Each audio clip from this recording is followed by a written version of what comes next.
आज भाई दूज है और ये कहा जाता है कि जो भाई दूज का पर्व होता है वो भाई बहन के रिश्ते को मजबूत बनाने वाला पर्व होता है। और ऐसे में देखने को मिला कि जो उत्तर प्रदेश की आशा बहुएं हैं आज के दिन मुख्यमंत्री योगी आदित्यनाथ से अपील करती हुई नजर आई। एक तरफ जहां उत्तर प्रदेश की आशा बहुएं कड़ी मेहनत करती हैं, शासन प्रशासन की जो योजनाएं हैं उनको धरातल पर लागू करवाने का काम करती हैं, तो वहीं दूसरी ओर देखने को मिलता है कि इनकी मांगों को लेकर सरकार की तरफ से सुध नहीं ली जा रही। और यही कारण है कि आज के दिन आशा बहुएं भावुक होकर मुख्यमंत्री योगी आदित्यनाथ से गुहार लगाती हुई नजर आई। उनका यही कहना था कि आज के दिन अपनी बहनों को वो एक तोहफा दें, उनकी जो समस्याएं हैं उनको हल करें, उन्हें राज्य कर्मचारी का दर्जा दें। और बात भी सही है क्योंकि लंबे समय से ये आशा बहुएं सेवाएं दे रही हैं और अभी तक सरकार की तरफ से इनको लेकर कोई ऐसा कदम नहीं उठाया गया है जिससे कि इनके बीच में खुशियों की लहर दौड़ पड़े। और ऐसे में आज के दिन आशा बहुओं की तरफ से मुख्यमंत्री योगी आदित्यनाथ से अपील की गई है और इसी के साथ आशा बहुओं को भी संदेश दिया गया है। फिलहाल आज के दिन आशा बहु सीमा ने क्या कुछ कहा है सभी के लिए आप भी सुनिए। सीमा जी, आपका हमारे चैनल अटल टीवी पे बहुत बहुत स्वागत है। धन्यवाद मैम। सीमा जी, जैसा कि आज भाई दूज का पावन अवसर है और इस दिन कहीं ना कहीं जो बहनें होती हैं वो भाई से काफी ज्यादा उम्मीदें लगाती हैं, तो आज के दिन आप सरकार से क्या कुछ उम्मीद लगा के बैठी हुई हैं? क्योंकि लंबे समय से आप लोग भी तमाम समस्याओं से घिरी हुई हैं, बार बार शासन प्रशासन से गुहार लगाती हुई भी नजर आई और यही कहा कि योगी आदित्यनाथ आप लोगों की भी समस्याओं का हल करे, तो आज के दिन आप उनसे क्या कुछ कहना चाहेंगी?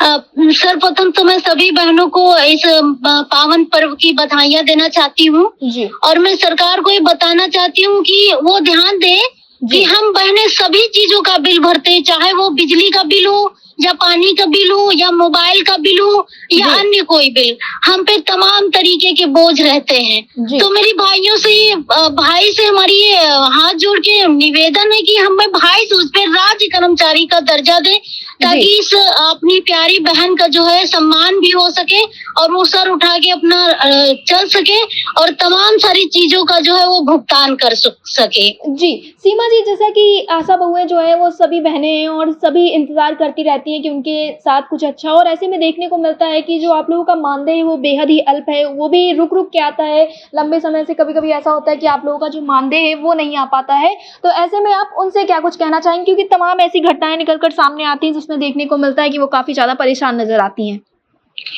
जी वो मैं बता दूं आपको, हमारी सर्वप्रथम तो हमारी कोई सैलरी नहीं है, हमारा कोई मानदेय नहीं, हमें बस यूं ही काम का पैसा दिया जाता है फुटकर में 175 रुपये पोलियो का और 100 रुपए। और मैं आपको बता दूं जो स्वास्थ्य विभाग का एक प्रथम दस्तक है वो हमारी आशा बहन देती है, प्रथम दस्तक।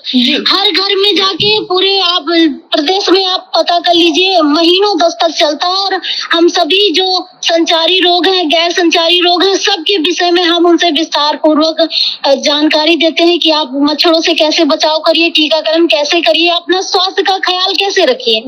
तो मैं जैसे उन लोगों से मैं ये कहना चाहती हूँ, कोई भी जैसे विधायकी का चुनाव लड़ता है, प्रधानी का चुनाव लड़ता है या कोई अन्य चुनाव लड़ता है तो वो सैलरी के लिए नहीं लड़ते हैं, उनको सैलरी नहीं चाहिए होती है क्योंकि उन्हें हर जगह टेंट फ्री रहता है, माइक फ्री रहता है, चाय नाश्ता फ्री रहता है, गाड़ी का पेट्रोल फ्री रहता है और उनको 1.5 लाख रुपए सरकार दे रही है। और जो हम लोग हर घर में दस्तक देते हैं तो हम लोग को सैलरी के नाम पे तो कुछ है ही नहीं, हम लोग को सैलरी के नाम पे वो लोग जीरो कर रहे हैं। तो इस तरीके से बहनों का एक विशाल तरीके से शोषण हो रहा है, वो भी आला अधिकारियों के तहत कि वो लोग जानते हैं कि ये कितना दस्तक देती है, घर घर जाती है, फिर भी इस तरीके का शोषण, तो फिर गलत बात है। कहाँ पे कमी आ रही है मैं कैसे बताऊं उन्हें। जी सीमा जी, अटल टीवी से जुड़ने के लिए धन्यवाद।